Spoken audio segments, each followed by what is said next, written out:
வணக்க நண்பர்களே, வாங்கோ நாங்கள் இன்றைக்கு உருளைக்கிழங்கு வைத்து பூரி செய்ய போகிறோம்.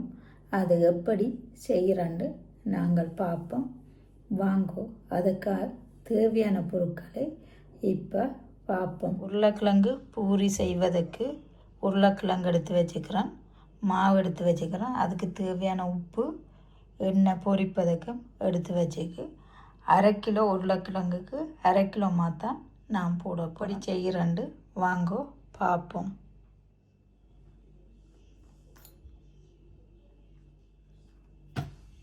அஞ்சூறு கிராம் உருளைக்கிழங்கு எடுத்து வச்சுக்கிறேன். இவரில் இருக்குது மாவும் 500 கிராம் எடுத்து வச்சுருக்கு. முதல் உருளைக்கிழங்கு அவிச்சிட்டு இப்படின்னு பார்ப்போம். உருளைக்கிழங்கை சீவிட்டு அப்படியே தண்ணிக்குள்ளே போடுவோம். கழுவுறதுக்கு தண்ணிக்குள்ளே போட்டு வச்சுக்கு. இனி இதை கழுவிட்டு அவிக்க உங்களுக்கு காட்டுறேன். உருளைக்கிழங்கு தோலெல்லாம் எடுத்து கழுவியாச்சு. இனி நான் இதை 2 வெட்டிட்டு அவிய போகிறேன் தண்ணிக்குள்ளே. இதையும் கழுவி எடுப்போம். தண்ணியை விட்டுட்டு நாங்கள் அவிய வைக்க போகிறோம். கொஞ்சம் உப்பு காணும் வேணி அவியட்டுக்கும் அவிச்சு வேற நாங்கள் பார்ப்போம். நல்லா அவியணும், மசிகிற தன்மைக்கு நல்லா அவிஞ்சு வரட்டுக்கு. உருளைக்கிழங்கையை நாங்கள் தோல் சீவி எடுப்போம். எல்லாத்தையும் தோல் சீவிட்டு ஒரு பாருங்கள், இதில் ஒரு பிரட்டல் போல் ஒரு கறி செய்ய போகிறோம். கொஞ்சம் கடலை பருப்பு எடுத்துருக்கிறேன், அதை கொஞ்சம் ஊற விட்டு வடிவை கழுவிட்டு நான் இப்போ ஊற போட்டுருக்கேன். பாட்டிலில் ஊற விட்டுருக்கு.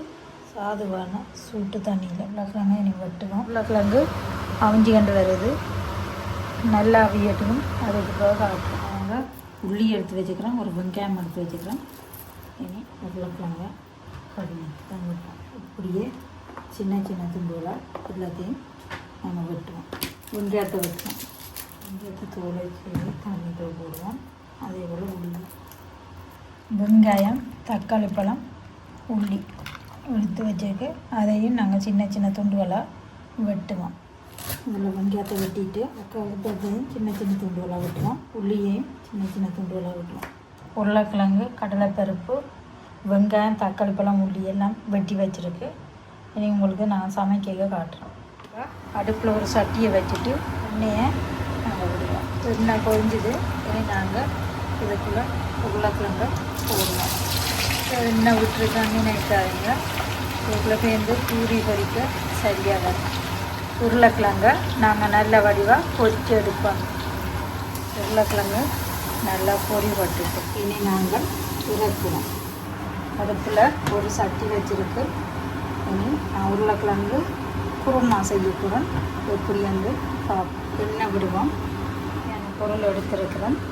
அதாவது கடுகு, பெருஞ்சீரகம், வெந்தயம், முழு உளுந்தில் வெள்ளை உளுந்து, அதோட கருவேப்பிலை, இதில் கொஞ்சம் மிளகுத்தூள், மஞ்சத்தூள், நச்சீரகத்தூள். இதோட நான் கறி பவுடர் தான், இந்த தூளுக்கு பதிலாக கறி பவுடர் போடப்போம். இதில் போடுவோம். கடுகு, பெருஞ்சீரகம், வெந்தயம் போட்டு வதக்கிட்டு உளுந்து கருவேப்பிலையும் போடுவோம். அதையும் போட்டு வதக்கிட்டு வெங்காயம் மாத்திரம் போடுவோம். வெங்காயத்தை போட்டு வதக்குவோம். வதங்கிட்டு கறி பவுடரும் நான் எடுத்து வச்சுருக்கேன்.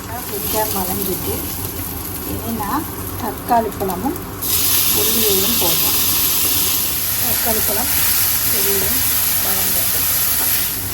இதுக்கு ஏற்கனவே 2-3 தண்ணியில் நான் கழுவி வச்சுக்கிறேன். இப்படியே இதை இதுக்குள்ளே போடணும். கடலைப்பருப்பு நல்லா வேகட்டுக்கும். வெந்தபின் பாருங்கள், கடலை அடிஞ்சு வந்துட்டு நாங்கள் கொடுக்குறோம். உருளைக்கிழங்கு, கறி பவுடர், நச்சீரத்தூள், மஞ்சத்தூள், மிளகுத்தூள், கொஞ்சம் உப்பு கொடுக்குறோம். உப்பு அதையும் போட்டு மிக்ஸ் பண்ணணும். உப்பு நல்லா எடுத்து சூப்பராக வேகணும். அதுக்கு தண்ணி விடணும். பாருங்க, தண்ணி வற்றி வந்துட்டு இனி இதுக்கு நான் கொஞ்சம் பால் விட போகிறேன். பால் ஊற்றதுக்கு பிறகு அடுப்பை நிப்பாட்ட வறண்டு வந்துடும். ஒரு மாதிரி தண்ணி வச்சு வந்துட்டு அப்படி கொடுக்கணும். அஞ்சு மசிக்க போயிடும். கொஞ்சத்தை மசிச்சு விடுவோம். இதை மசிச்சுட்டு கொஞ்சத்தை இப்படி எடுத்துருக்கோம். கொஞ்சம் பாலை விடுவோம். பாலை விட்டுட்டோம். இனி இதை வடிகட்டலாம் விட்டு அதுக்கு போட்டு விடுவோம். இது கொஞ்சமாக ரெடி. ஊருக்கு செய்த குருமா ஓகே. உருளைக்கிழங்கு நல்லா அவிஞ்சு வந்துட்டு இப்படியே நாங்கள் மசிச்சு எடுப்போம். மசிச்சு போட்டு உங்களுக்கு நான் காட்டுறேன். மசிக்க போகிறோம்.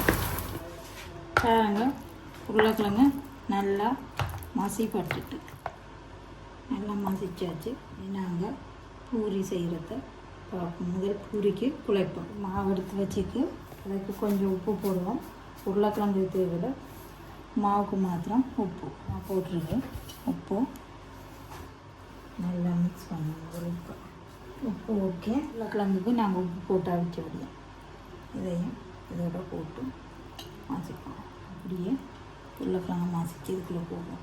எல்லா உருளைக்கிழங்கையும் மாசிச்சுட்டு நாங்கள் இதுக்குள்ளே போடுறோம். உருளைக்கிழங்கையும் மாவோட சேர்த்து மிக்ஸ் பண்ணுவோம். சொட்டு தண்ணியை விடுவோம். சொட்டு தண்ணியை விட்டு நாங்கள் மிக்ஸ் பண்ணுவோம். கொஞ்சம் தண்ணி விடுவோம். தண்ணி அளவாக விடணும். தண்ணி வேணும் கிணக்க விட்டுறாமல் கொஞ்சம் கொஞ்சமாக பார்த்து நீங்கள் விட்டீங்கன்னா ஓகே. தண்ணி காணும். இதை எண்ணெயை விடுவோம். எண்ணெயை விட்டு சொட்டு ஒட்டாமல் விடும்.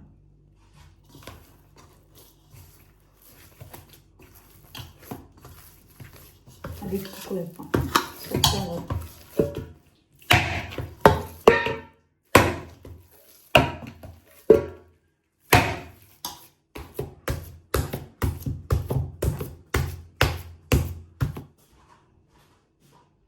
பூரி செய்கிறதுக்கு அடுப்பில் எண்ணெய் சட்டிக்குள்ளே எண்ணெய் இருக்குது.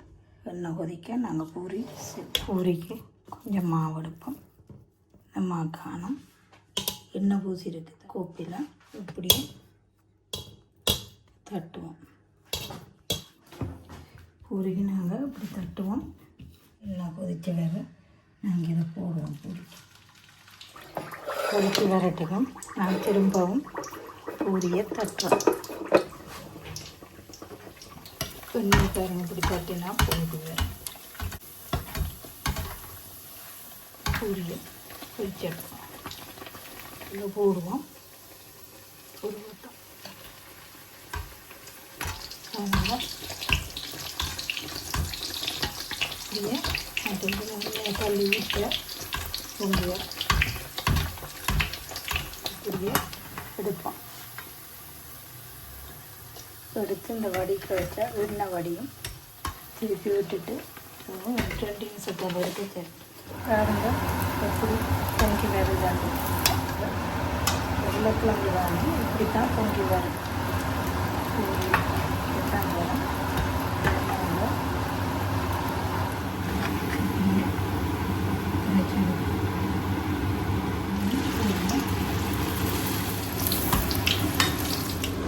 பாருங்க உருளைக்கிழங்கு இப்படி இருந்தால் நான் அப்படி சின்ன இதாக தெரியுது. எல்லாத்தையும் இதே போல் பொரித்து எடுப்போம்.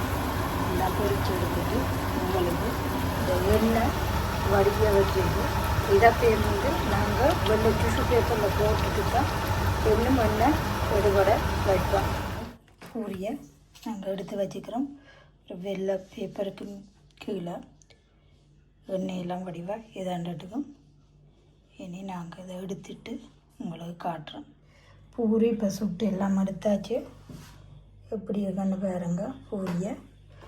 அதோட நாங்கள் உருளைக்கிழங்கும் கடலைப்பருப்பும் போட்டு ஒரு குருமா போல் செய்து வச்சுக்கிறோம்.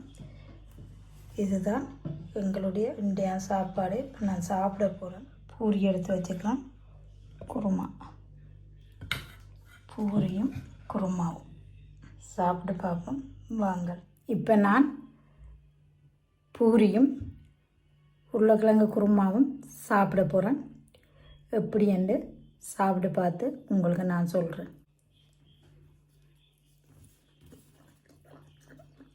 நல்ல டேஸ்ட்டாக இருக்கும். அதாவது பூரியும் நல்லா சாஃப்டாக இருக்குது. குருமாவும் சொல்லி வேலை இல்லை, நல்லா தான் இருக்குது. இதுபோல் நீங்களும் செய்து பார்க்கலாம். செய்முறை பார்த்துட்டு நீங்கள் செய்து பாருங்கள். உண்மையிலேயே நல்லா இருக்கும். பிள்ளைகளும் விரும்பி சாப்பிடணும். இங்கே என் மனசும் சரி பிள்ளைகள் சரி விரும்பி இந்த பூரியை சாப்பிடணும். நான் செய்கிறது எப்பாலும் இருந்துட்டு தான் செய்கிறது. என்ன சொன்னால் எண்ணெய் அதுகள்லாம், ஆனால் பரவாயில்ல, ஒரு நாளைக்கு செய்து சாப்பிடலாம். உங்களுக்கு இந்த வீடியோ பிடித்திருந்தால் லைக் பண்ணுங்கள், ஷேர் பண்ணுங்கள், சப்ஸ்கிரைப் பண்ணி பெல் பட்டனை அமர்த்துங்கள். நீங்கள் என்னுடைய சேனலை ஃபாலோஸ் பண்ணுங்கள். நன்றி. மீண்டும் அடுத்த ஒரு வீடியோவில் சந்திப்போம்.